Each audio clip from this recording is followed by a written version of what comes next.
Childhood and growing up विषय में विद्यालय संस्कृति के बारे में जानेंगे, यानी स्कूल ट्रांजिशन। स्कूल ट्रांजिशन में क्या है? यानी it is a general sense the concept of school culture includes believes, vision, relationship terms, written and unwritten rules that gives a school its form and influence the functioning of all dimensions of the school।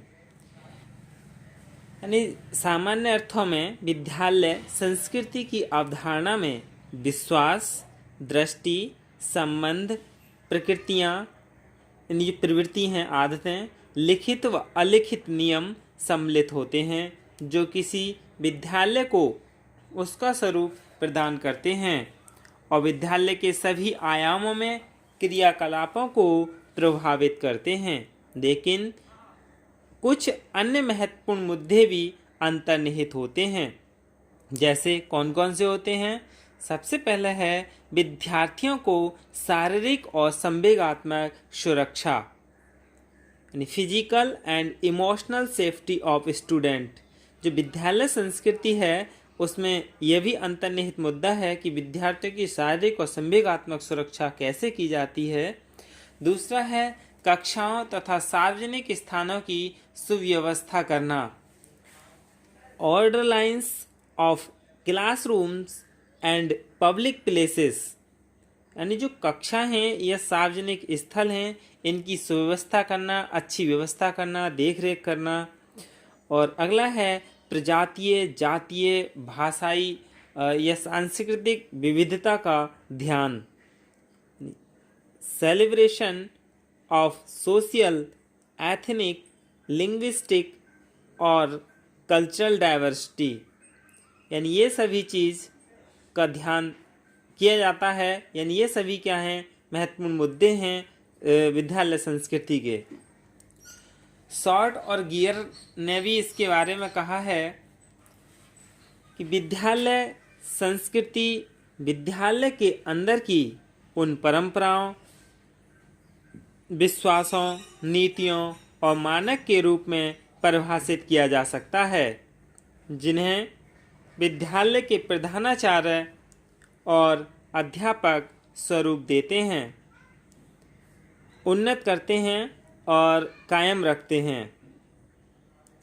A school, a culture can be defined as the traditions, beliefs, policies and norms within a school that can be shaped, enhanced and maintained through the school's principals and teacher leader।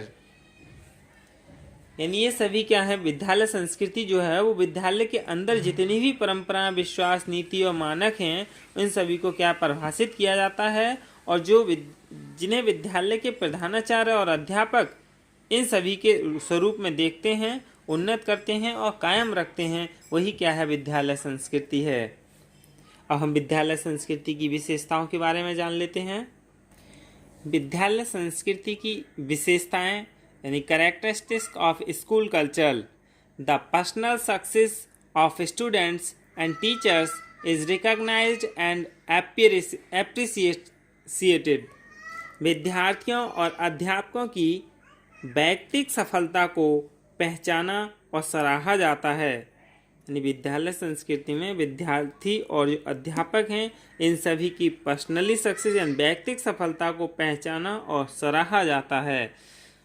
There is openness, trust, respect and appreciation in relationship and other action, यानी संबंधों और अनुक्रियाओं में खुलापन, विश्वास, सम्मान और सराहना होती है। जो संबंध हैं उनके बीच जो अनुक्रियाएं हैं, खुलापन है, उन सभी में क्या है? सराहना होती है। Students and teachers feel safe on a physical and emotional level. विद्यार्थी और अध्यापक शारीरिक और संवेगात्मक स्तर पर स्वयं को सुरक्षित महसूस करते हैं। School policies and facilities promote student safety, यानी विद्यालय की नीतियाँ व सुविधाएं विद्यार्थियों को सुरक्षा को प्रोन्नत करते हैं। फिर है principal, teachers and non teacher employees demonstrate positive and healthy behaviour towards children. प्रधानाचार्य, अध्यापक और गैर शिक्षक कर्मचारी बच्चों के प्रति सकारात्मक व स्वस्थ व्यवहार का प्रदर्शन करते हैं। यानी जो प्रधानाचार्य हैं और जो उसमें अध्यापक या गैर शिक्षक हैं, कर्मचारी हैं, वो सभी बच्चों के प्रति सकारात्मक यानी पॉजिटिव और हेल्थी बिहेवियर का प्रदर्शन करते हैं। गलती होने पर सज़ा नहीं मिलती, यानी विद्यालय संस्कृति में यदि कोई बालक गलती कर दे तो उसे सज़ा नहीं मिलती, बल्कि उन गलतियों से सबक लेकर, उन गलतियों से सीख लेकर विद्यार्थी और अध्यापक नए भविष्य की रचना का प्रयास करते हैं। विद्यार्थी लगातार उच्च शैक्षिक आकांक्षाएं रखते हैं, यानी जो विद्यार्थी हैं, स्टूडेंट्स हैं, वो कंटिन्यू हाई लेवल यानी उच्च स्तर की शैक्षिक आकांक्षाएं रखते हैं। उनमें से अधिकांश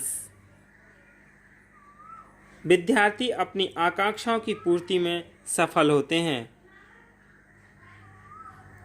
विद्यालय के स्टाफ, सदस्यों, विद्यार्थियों और माता पिता के सहयोग से महत्वपूर्ण निर्णय लिए जाते हैं। यानी विद्यालय संस्कृति है, उसमें विद्यालय का जो स्टाफ है, उसके जो सदस्य हैं और विद्यार्थी हैं, उनके माता पिता यानी अभिभावक हैं, ये सभी आपस में सहयोग से जो मुख्य महत्वपूर्ण निर्णय हैं उन्हें लिए जाते हैं कि अब क्या करना है, किस टाइम स्टडी की क्या टाइमिंग रखनी है या कैसे करना है, या बच्चों के बारे में भी वो सलाह या एडवाइस देते हैं। आलोचना का उद्देश्य रचनात्मक होता है, ना कि स्वार्थपूर्ण। यानी जो आलोचनाएं होती हैं उनका मुख्य उद्देश्य सिर्फ रचनात्मक होता है, ना कि स्वार्थपूर्ण, यानी अपने स्वार्थ के लिए उस चीज़ की बुराई की आलोचना की। All children, irrespective of their caste or community, get equal opportunities for educational learning. सभी बच्चों को, चाहे वे किसी भी जाति, प्रजाति, समुदाय के हों या विशिष्ट श्रेणी के हों, शैक्षिक अधिगम के समान अवसर प्राप्त होते हैं। यानी किसी भी जाति का हो, प्रजाति का हो, समुदाय का हो या किसी भी विशिष्ट श्रेणी का हो, इन सभी के लिए पढ़ने के यानी शैक्षिक अधिगम के समान अवसर प्राप्त होते हैं। अपनी सफलता के लिए सभी बच्चों की आवश्यक सेवाओं तक आसान पहुंच होती है। यानी यही क्या है विद्यालय संस्कृति की विशेषता है, यही क्या विद्यालय संस्कृति है। धन्यवाद।